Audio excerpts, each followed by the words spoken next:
Por esses portões passaram gerações de estudantes.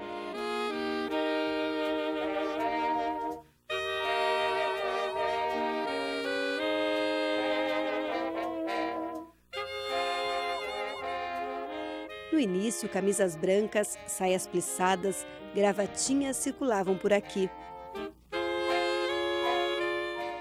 Hoje, as sainhas foram substituídas por calças e camisetas azuis. A disciplina do século passado já não existe. Alunas quietinhas, só nas lembranças da professora Nair. Crianças faziam fila em silêncio, tinha que orar em silêncio para poder ter liberdade do recreio. Uma época de rigor nos costumes, mas com o romantismo das descobertas proibidas. Batia o sinal, a gente saía, não podia fazer muito barulho, mas brincava, fazia brincadeiras, os rapazes que estavam conosco, havia as meninas que namoravam, os rapazes, tanto que muitas casaram no final do ano, né? E dali a pouco batia o sinal, todo mundo entrava para a sala, acabou aquilo, né? E aí eram os bilhetinhos, a sala.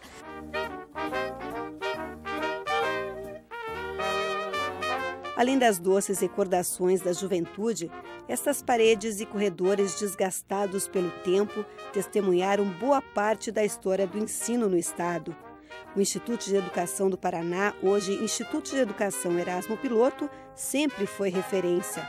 A escola de magistério teve os professores mais habilitados, metodologias avançadas e o idealismo de entusiastas da educação como o ex-diretor Erasmo Piloto. Pessoas que sempre acreditaram no ensino público de qualidade. Bom, antes de entrar fundo nessa história, vamos conhecer um pouco da arquitetura do prédio. A antiga escola normal, como era chamada, foi transferida na década de 20 para este palacete da Rua Emiliano Perneta, no centro de Curitiba. O prédio, em estilo eclético, reúne detalhes de várias épocas, como a arquitetura grega e a renascentista. Desde a construção em 1922, o colégio passou por diversas reformas. A última foi há mais de 20 anos. O Luiz Marcelo Bertoli de Matos é arquiteto, especialista em restauração e foi o responsável pelo projeto de pintura do Instituto na década de 90. Como é que foi esse projeto, Luiz Marcelo? Os edifícios mais antigos, que têm muitos elementos arquitetônicos, eles estavam sendo pintados assim, geralmente com bege ou com cinza há algumas décadas. Então, nos anos 90, a gente fazendo estudos de prospecção, raspando as paredes com bisturi para atingir as tonalidades mais antigas, nós procuramos resgatar as tonalidades usadas na época da construção dos edifícios para realçar estas imagens do passado. Então, esse edifício, vocês vão ver que há elementos como colunas, como capitéis jônicos, capitéis coríntios, que são os estilos gregos. E essas paredes que hoje estão com uma cor só, com certeza elas eram todas ornamentadas e pintadas de maneira artística. Esse prédio vir a ser restaurado, eu sugeriria que ele fosse restaurado na sua integralidade, que essas paredes fossem raspadas para mostrar o grau artístico do refinamento dos artesãos dessa época.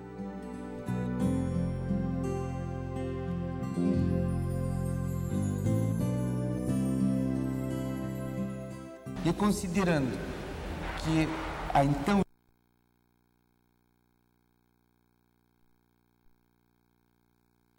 foi criada para ser um palácio do saber, ele foi criado com todo o requinte possível em sua época. Realmente, o idealismo do saber esteve presente nessa escola. Por aqui passaram grandes professores, como a poetisa paranaense Helena Collodi. E Derle Araújo não esquece das aulas de biologia poética, se podemos chamar assim.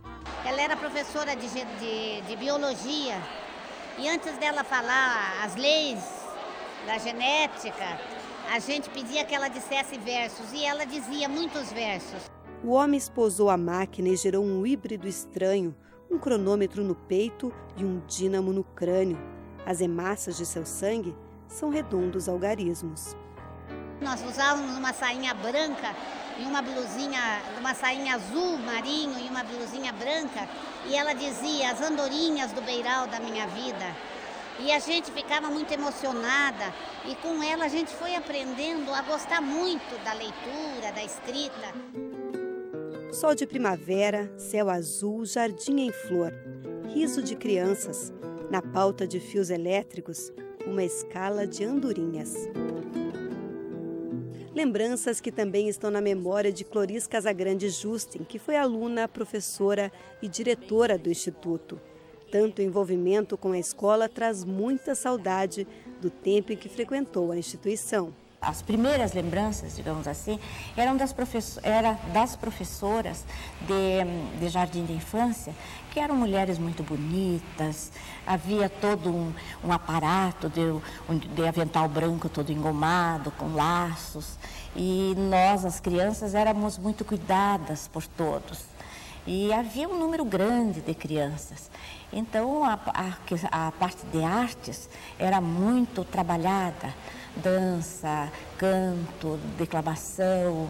Cloris estava no lugar certo, afinal sempre quis ser professora. Naquele tempo, o status de professora era muito respeitado, porque para a mulher só se abriam dois campos.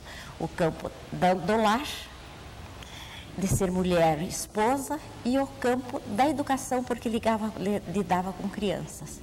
Então, o sonho das moças era ser professora. Mas se engana quem acha que só meninas estudavam aqui. A partir de 1946, a escola passou a oferecer jardim de infância, curso primário, ginasial, normal, administração escolar e cursos de aperfeiçoamento e atualização de professores. Hoje estudam no Instituto alunos do ensino fundamental e médio, além do magistério. A partir da década de 90, a escola também se consolidou como referência na educação especial. Os alunos reconhecem o trabalho dos professores que fizeram do Instituto referência e marcaram a história da educação do Paraná.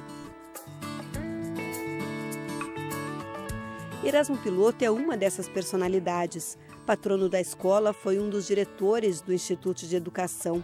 Foi professor, jornalista, escritor e secretário da Educação e Cultura do Paraná. Como professor, revolucionou a metodologia de ensino.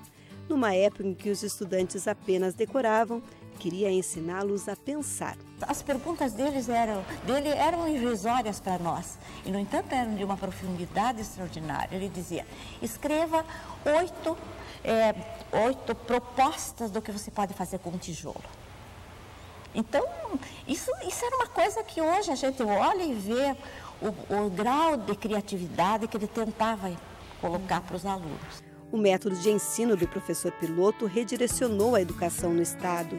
Eu não tive aula com o professor Erasmo, mas eu fui companheira dele na aplicação do método dele em 75. Era secretário, era o Cândido Martins de Oliveira, que nos deu uma escola que não tinha professor, e nós fomos com as nossas alunas do último ano lá, e lá nós ficávamos à tarde. Era um amontoado de crianças e nós dividimos primeira, segunda, terceira e quarta série. E as primeiras séries, com o método do professor Erasmo Piloto, teve um sucesso imenso que se esparramou, 92% de alfabetização. A pesquisa e a aplicação de práticas inovadoras fazem parte da história do Instituto de Educação. Mas nem sempre o idealismo teve espaço aqui. A escola também foi alvo da ditadura militar nos anos 60. A maioria das instituições receberam uma pressão política muito grande. Teve uma junta administrativa que era uma junta deste novo movimento. E eles tomaram algumas atitudes muito agressivas, e uma delas, querendo que a orientação educacional passasse todo o seu acervo, que era sigiloso, na mão da junta, para a junta poder observar o que acontecia na escola. E eles procuraram a professora orientadora educacional e queriam que ela fizesse um esquema de ter alunos nas classes fiscalizando os professores. E ela teve A moça do cafezinho chegou para mim e disse, eu não era diretora, eu era coordenadora pedagógica. Dona Cloris, Dona Beatriz está passando mal lá dentro. Aí, a gente não entendia bem o que estava acontecendo, achava que aquilo era normal. E aí nós reunimos 5 ou 6 professores, eu fui entrando, abri a porta, entrei e desconhecendo o que eu estava me expondo, eu não olhei para a junta que estava sentada e disse: professora, esta casa é sua, a senhora é dona desta casa, as pessoas que estão aqui, imagine que loucura, as pessoas que estão aqui vieram e vão, e a senhora é dona da casa, venha comigo. E tirei, eu olhei para a junta, tirei a professora e ao mesmo tempo tinham chamado uma ambulância para levá-la para casa, e a partir daí eu fui posta à disposição da Secretaria de Educação, como pessoa não participante do trabalho, né? Eu e mais 8 professores que foram escolhidos a dedo para sair. Depois de bater de porta em conselhos de ensino e pedir ajuda até para o governador do estado, Cloris conseguiu retomar as atividades de professora. Pouco tempo depois, se tornou a diretora do Instituto. Muito tempo, muita história se passou. A fortaleza arquitetônica continua ali. É o símbolo de um ideal, a transformação pelo saber. Ninguém melhor do que a professora Helena Collodi para expressar o espírito de quem construiu esses alicerces. Sonhar é ter um grande ideal na inglória lida, tão grande que não cabe inteiro nessa vida, tão puro que não vive em plagas deste mundo. E um pouco de Camões nos ajuda a entender tanta dedicação pela árdua tarefa de ensinar. 7 anos Jacó servia Labão, pai de Raquel, mas não servia ao pai, servia a ela, serrando na bela que por prêmio merecia. Aí vem o Labão, a pai de Raquel, né, e dá para ele a Lia, que aí ele tem que servir mais 7 anos. Aí ele diz para o Labão, mais 7 anos serviria se tão curta não fosse a vida. Eu mais 50 anos serviria se tão curta não fosse a existência humana. E estaria dentro do Instituto de Educação, que é onde eu aprendi realmente a amar a educação. A educação principalmente pública desse nosso estado do Paraná.